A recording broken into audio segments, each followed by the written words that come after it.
주님 당신만 찬양합니다. 그래서 당신만 예배합니다. 영원히 신실하신 능력의 하나님 영원히 함께하리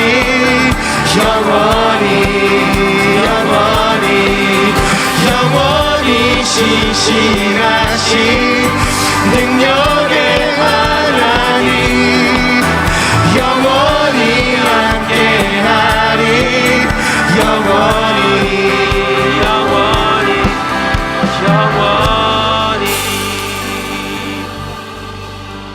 주님, 이 말씀을 우리로 진정 깨닫게 해주시고 이 말씀에 순종하며 살아갈 수 있도록 도와주십시오. 주님, 우리가 원하는 것은 이제 어떤 화려함도 어떤 사람들의 환호도 주님 내 자랑함도 아닙니다. 예수님만을 자랑하고 싶습니다. 우리가 주님 앞에 순종하는 모든 행위들은 그 사랑으로 인하여서 부득불해야 될 일입니다. 그 어떤 것도 우리의 자랑함이 될 수 없음을 고백합니다. 주님, 혹여 우리 공동체가 주님을 위해서 행한 모든 시간들을 주님께 영광을 올려드린 것뿐만이 아니라 내 영광으로 취한 것이 있다면 주님 용서해 주시고 깨끗하게 해주시고 정말 주님 당신의 영광을 위해서 살아가는 주님만을 자랑하는 주의 백성들 되게 도와주십시오. 주님, 이 땅에 너무 많은 그리스도인들이 있는데 1000만 명이라고 하는 사람들이 있는데 그들이 이 세상 가운데 당신을 드러내고 자랑하지 못하는 예수님을 부끄러워하는 하나님 이 상황을 불쌍히 여겨주시고 주님, 우리 귀한 성도들 정말 주님을 자랑하는 자들로, 예수님을 자랑하는 자들로, 우리를 구원하신 그 은혜를 날마다 자랑하는 자들로, 부끄러워하지 않는 자들로 삼아 주시옵소서. 그렇게 우리를 다시 주님의 사랑 안으로 인도하여 주시기를 간절히 소망합니다.